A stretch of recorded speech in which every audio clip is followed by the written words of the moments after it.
में बिजी रही हूँ। आपको पता है कि कॉमनवेल्थ में जीतने के बाद में देश से इतना प्यार मिलता है, प्रधानमंत्री जी से मिलते हैं, खेल मंत्री जी से मिलते हैं। वो प्रोग्राम में हम बिजी चल रहे हैं, 10 दिन बाद ट्रायल रख दिया जाता है। मैं बोलती हूँ कि सर, मैं रिक्वेस्ट करती हूँ, उनसे मिलती हूँ। जब हम रोहतक में उन्होंने प्रोग्राम किया था, मैंने उनसे रिक्वेस्ट की, साक्षी ने रिक्वेस्ट की, तो उन्होंने हमको एक ही बात बोली कि आप डरते हो। हम बोले सर, डर के इतने साल तक हम यहाँ पे नहीं आए हैं, 10 साल हो गए मेरे को सीनियर में खेलते हुए, डरती नहीं हूँ मैं किसी से। जिस दिन डर जाएंगे उस दिन मैच छोड़ देंगे हम। लेकिन उसके बाद भी मेरी रिक्वेस्ट नहीं सुनी गई, मेरे को ट्रायल जबरदस्ती दिलवाया गया। तो मैंने सोचा कि क्यों ना मैं ट्रायल दूं, क्योंकि मैंने पूरे साल मेहनत वर्ल्ड चैंपियनशिप के लिए की थी। वो लोग वर्ल्ड चैंपियनशिप को ऐसे मानते हैं कि कोई नेशनल चैंपियनशिप भी नहीं है, इतना महत्व देते हैं वर्ल्ड चैंपियनशिप को। वर्ल्ड चैंपियनशिप के लिए मेरा ट्रायल लिया। मैं बोली कि आप ट्रायल तो ले लोगे, लेकिन अगर मेरे को इंजरी हो गया या देश के मेडल का नुकसान हो जाएगा तो उसका जिम्मेदारी कौन लेगा? किसी ने कोई जिम्मेदारी नहीं ली। वर्ल्ड चैंपियनशिप में मेरा ब्रॉन्ज मेडल आया है, जबकि मैं श्योरली कह सकती हूँ कि अगर मेरा ये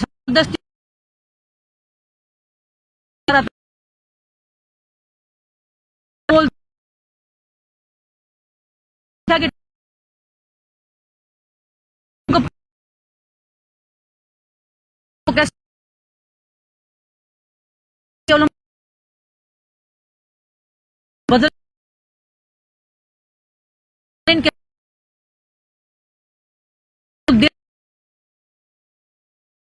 अध्यक्ष जी ने मेरे को बोला कि खोटा सिक्का। आपको भी पता है कि हिंदुस्तान में एक लड़की को खोटा सिक्का बोलना मतलब क्या निकाल सकते हो उसका आप। और तुरंत बाद किसी फेडरेशन ने बोला क्या इंडिया में, तो देश के प्रधानमंत्री जी मेरे से मिले हैं, मेरे को एक सहानुभूति दे रहे हैं कि बेटा कोई बात नहीं, हिम्मत बढ़ा रहे हैं। एक वही बंदा 10 मिनट के बाद मैच हारने के बाद बोल रहा है कि ये तो हमारा खोटा सिक्का है।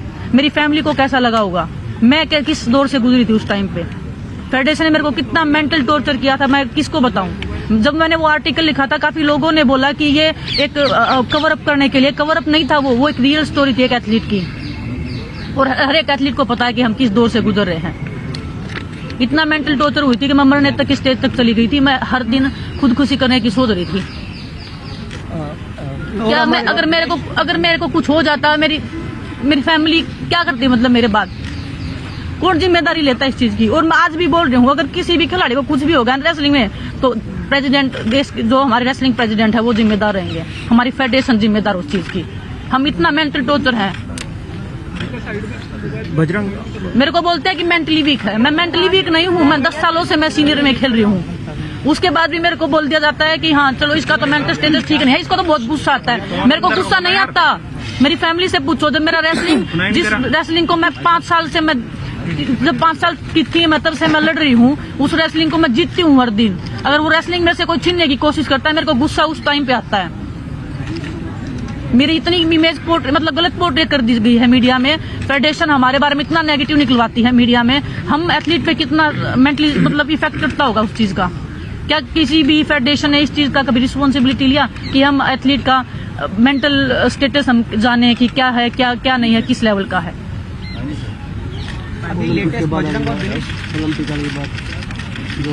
ओलंपिक में जो मेरे साथ हुआ था, मैं आप सबको पता है, मैंने इसमें डाला था कि मेरे साथ क्या क्या हुआ था। मेरे साथ कोई फिजियो नहीं था।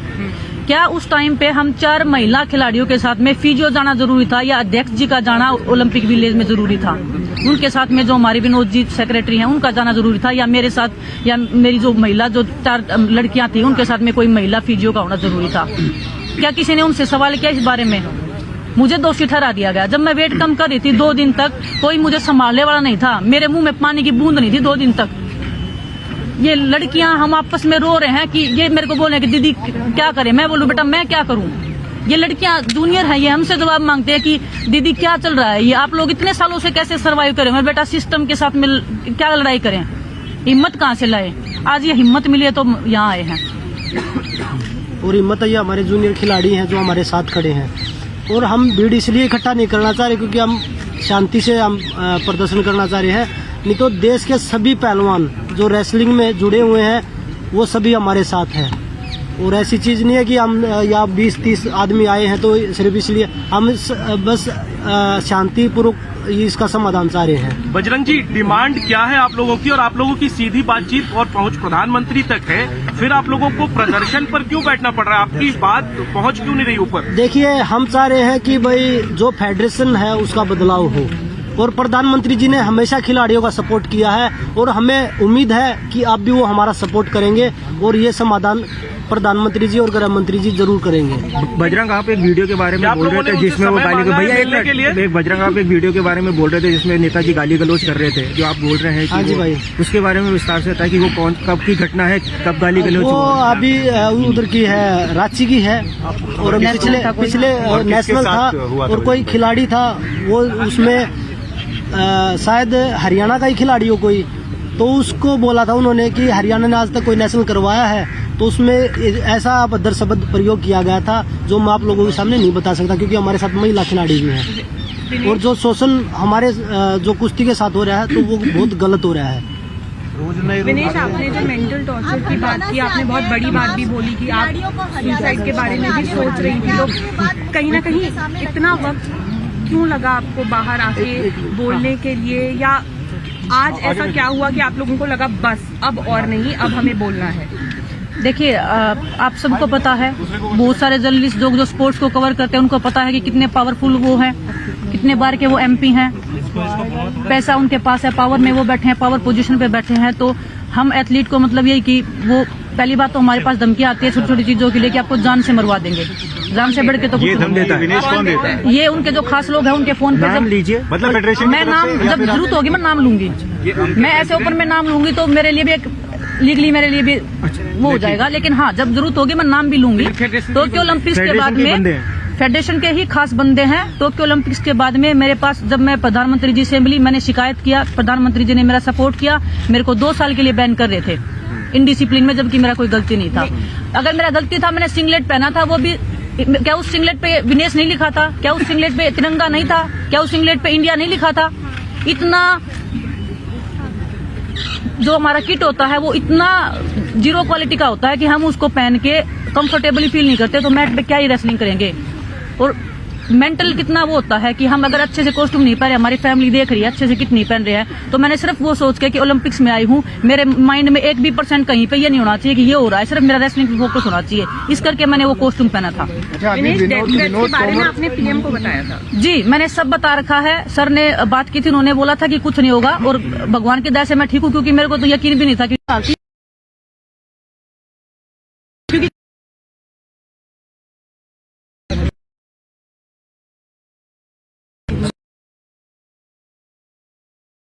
देखिए, रिक्वेस्ट कर करके हम थक चुके हैं। कितनी बार रिक्वेस्ट करें, क्योंकि कई साल से चल रहा है ये चीजें। अब हम खिलाड़ियों को कोचेज बोल रहे हैं, फिजियो बोल रहे हैं। विनेश ने बताया टोक्यो ओलंपिक में, आप सभी को पता था मेरे नी में इंजरी थी, ओलंपिक तक मेरे पूरा फोकस रहा। सभी अपना क्रेडिट के लिए फेडरेशन ने बहुत मदद करी, क्योंकि हमें बोला जाता कि फेडरेशन का नाम लीजिए आप, कि आप मदद करी है, ट्वीट करवाते हैं। तो उन्होंने मेरे से ट्वीट करवाया।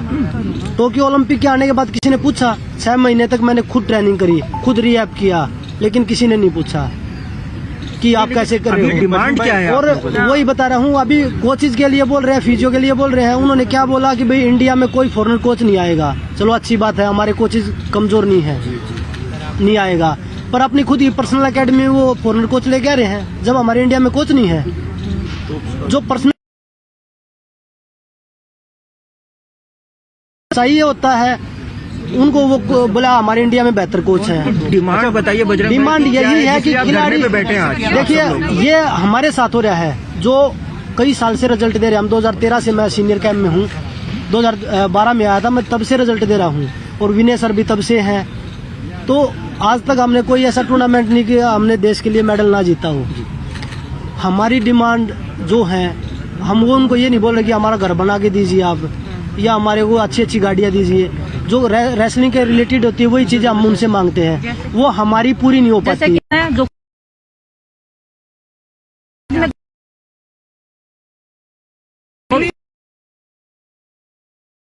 गाए गए हैं। अच्छा, हाँ जी, एक आपने कोचेस की बात बोली। पावरफुल लोग विनेश ने हैं। बताया कि आज मारने तक मैंने की बोला धमकी है, आज मैंने बोला है, मेरे को नहीं पता कल मेरी लाइफ रहेगी नहीं रहेगी। विनेश, ये माफ कीजिएगा ये सवाल पर ये पूछना, हद बट हो गई बहुत यार, ज्यादा। जो आप बोल रहे कि यहाँ पे कुछ लड़कियां बैठी, इनके हाथ हुआ, उनमें से जी कौन? जी नहीं, हम टाइम आने पे बोलेंगे ना, जो चीज नहीं, नाम नहीं लेंगे किसी का भी, हमारी भी इज्जत है। लेकिन हम आप लड़कियां हैं, इतना हम serious हिंदुस्तान allegation लगा रही है में कि सीरियस एलिगेशन सर हम ऐसे नहीं लगाते, लड़कियां हमारी इज्जत है। हम देश के लिए, हम देश हमारे को ऊंची नजरों से देखता है, हम अपने उनकी नजरों में गिरवाने के जब लिए कोर्ट बोलेंगे। से आएंगे या किसी भी थ्रू आएंगे तो वो चीजें वो सब चीजें हम बताएंगे। नाम भी इतनी बताया कम से कम मैं 10 से 20 लड़कियों के नाम बता सकती हूँ नेशनल कैंप में, जो मैंने आज तक 10 सालों में जो देखा, जिन्होंने अपनी स्टोरी मेरे को बताई है बैठ के सामने कि हमारे साथ ऐसे ऐसे हुआ है, ऐसे ऐसे हुआ है। लेकिन उस लड़कियों में इतनी हिम्मत नहीं सामने आने की, क्योंकि फैमिली बैकग्राउंड अच्छा नहीं है, क्योंकि वो इनसे लड़ नहीं सकती, क्योंकि पावरफुल नहीं है। और हम आज इतनी इस हद पे हैं कि हम नहीं चाहते कि मेरे को आज कुश्ती खत्म कर दो भगवान की दया से, मेरे पास घर है, खाने को रोटी है, लेकिन मैं नहीं चाहती कि हमारी आने वाली जनरेशन इस दर्द से गुजरे या इस दौर से गुजरे, इस दलदल में फंसे। रेसलिंग को बचाने हम यहाँ पे आए हैं। सिर्फ हमारी मोटिवेशन नहीं है कि हमें लड़कियां, मैं लड़की हूँ, हमें क्या, हम तो 1-2 साल और कर लेंगे, ठीक, हम काफी सीनियर है, लेकिन हमारे आगे आने वाला भविष्य, हम अपनी कुश्ती को बचाने के लिए लड़ रहे हैं। हाँ, हम अपने लिए नहीं लड़ रहे हैं, हम अपनी कुश्ती को बचाने के लिए लड़ रहे हैं। कि मेडल क्योंकि आए हैं और आप आगे लोगों ने हमें ज्यादा बहुत medals प्यार आए दिया, देशवासियों ने खूब प्यार किया है और हमने हर जगह मेडल जीता है। भगवान करे हम 2024 है उसमें भी हम देश के लिए मेडल जीते, पर जो टॉर्चर चल रहा है खिलाड़ियों के ऊपर, उस हिसाब से मुझे नहीं लगता कि कुश्ती में रेसलिंग कुछ भी मेडल होने वाला, आ आगे बढ़ने सकता वाला। है। विनेश, आपने भी बोला कि हम पहले इसलिए नहीं बोल पाए क्योंकि उनके पास रुतबा भी है, पावर भी है, पैसा भी है। जी। सडनली अब जो आपकी हिम्मत है, जी। ये हिम्मत कैसे आप लोगों ने जुटाई, अभी बात करें। सर, जब पानी सिर से ऊपर निकल जाता है, अभी हमारे पास जिंदा रहने को कुश्ती है और कुश्ती हमें वो करने नहीं दे रहे हैं। मरने हमारे पास एक ऑप्शन है, मरना है, तो मरना है तो कम से कम भला करके तो मरे। इधर रिसेंटली कुछ हुआ है क्या? इधर कुछ हुआ है क्या जिसकी वजह से किधर किधर मतलब हाल डेली होता है सर, डेली होता है सर। बहुत जब से अध्यक्ष जी को हम जानते हैं तब से हम यही कहानियां सुन रहे हैं। और मैं बता रही हूँ ना, यहाँ बैठी लड़कियों के साथ भी अगर हुआ है तो उनमें से कोई एक दो तो है ही। हमारा कैंप लखनऊ में होता है, हमने बहुत बार रिक्वेस्ट किया कि सर हमारा लखनऊ में कैंप क्यों लगाया जाता है? हमने प्रधानमंत्री जी से लेके, हमने खेल मंत्री जी से लेके, हमने सबको रिक्वेस्ट करके हमने लेटर भी घर है वहाँ, शोषण इजीली हो पाए और उनका वहाँ रीच इजीली। मोस्टली रेसलर है या यूपी से है या इधर से है, हरियाणा से है सब, अलाउड और नहीं है, पेरेंट्स अलाउड नहीं है। हमारी निजी जिंदगी में दखलंदाजी करते हैं कि मैंने किससे शादी कर ली, कौन मेरा बॉयफ्रेंड है, कौन मेरी गर्लफ्रेंड है, बजरंग ने किससे शादी कर ली, अभी शादी क्यों कर रहे हो। मतलब हमारी निजी जिंदगी में भी उनका दखलंदाज इतना है कि हमारी फैमिली तक की उनको खबर रहनी चाहिए कि हमारी फैमिली में भी कौन जी रहा है, कौन मर रहा है।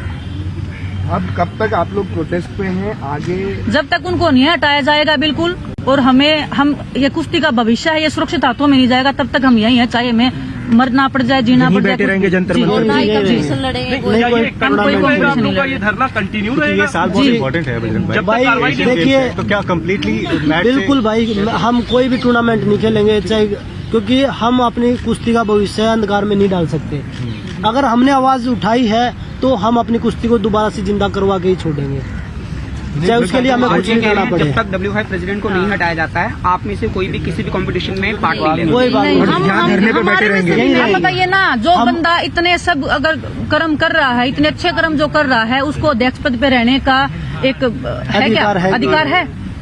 कितनी ही, मैं बता रही हूँ, कितनी ही लड़कियों की स्टोरी मेरे को पता है जिन्होंने सामने बैठ के रो रो के हमें स्टोरियां सुनाई है नेशनल कैंप में, लेकिन हम कर क्या सकते हैं? बजरंग, विनेश, आपने स्पोर्ट्स मिनिस्ट्री से कोई बात करने की कोशिश की है? कुछ बात हुई है वहाँ पर? अभी हमने किसी से बात नहीं करी है और अभी हम कॉन्फ्रेंस आप लोग पहुंचाएंगे वो चीजें, तो वो सभी देखें। हमारी रिक्वेस्ट सिर्फ प्रधानमंत्री जी से और गृह मंत्री जी से है कि हम उनसे मुलाकात करके हम अपना सारा जो आप नाम पूछ रहे थे, हम उनके सामने वो चीजें बता भी सकते हैं और वो ही इस चीज मुद्दे को हटा सकते हैं। मतलब लड़कियों के नाम जो जिनके साथ जी जी जी। बजरंग, ये भी है कि आप जहाँ तक देखा गया है कि जब कभी भी है ना खिलाड़ी फेडरेशन के अगेंस्ट में आके खड़े हो जाते हैं तो फेडरेशन उनके पीछे पड़ जाती है। ठीक है, आप लोगों तो अपने करियर के उस पड़ाव पे है कि जहाँ 1-2 साल और, बट काफी यंग जो आपके साथ अब बैठे हैं, सोनम है, अंशु है, जिनका करियर भी बहुत आगे है, वो लोग भी कहीं। आपको क्या लगता है सर, जिस तरह से शोषण हो रहा है, ये लोग वहाँ तक पहुँच पाएंगे क्या?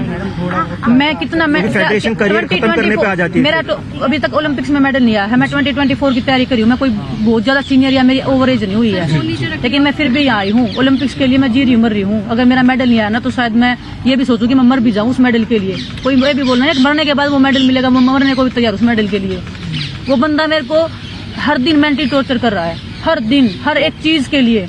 हर कोई भी परमिशन है, नाम लेना है, हर दिन पैरों में गिड़गिड़ाओ, भीख मांगो, ये करो वो करो। तो मर्जी है जो हमारे रेसलिंग में असिस्टेंट सेक्रेटरी के पोस्ट पे वो बैठे हैं, जो भी बच्चे जाते हैं कभी उनको गिफ्ट देते हैं, कभी घी देते हैं, कभी दूध देते हैं, कभी पैसे देते हैं, तब उनके नाम डालते हैं कैंप में। कोचिज के नाम डालते हैं इंटरनेशनल कैंप के लिए पैसे लेके। जो टोक्यो ओलंपिक्स में जो वुमेन्स टीम के साथ में जो एक कोच गया था राजीव तोमर, वो उनको वुमेन्स रेसलिंग का कुछ भी नहीं पता, ना कभी वो हमारी टीम के साथ में थे कभी भी, क्योंकि उनको रेलवे में प्रमोशन होना था तो उनको टोक्यो ओलंपिक से भेज दिया गया पैसे लेके, और उसके बाद में हमारा क्या रिजल्ट रहा? 0। ना हमारे साथ फिजियो है, ना हमारे पास कोई भी अच्छा कोच है, तो रिजल्ट क्या रहेगा? अच्छा विनेश, इस बार टोक्यो ओलंपिक्स में वैसे देखिए बहुत सारी बातें हमें पता है, लेकिन कुछ ऐसी चीज जो आप यहाँ बताना चाहें जो अभी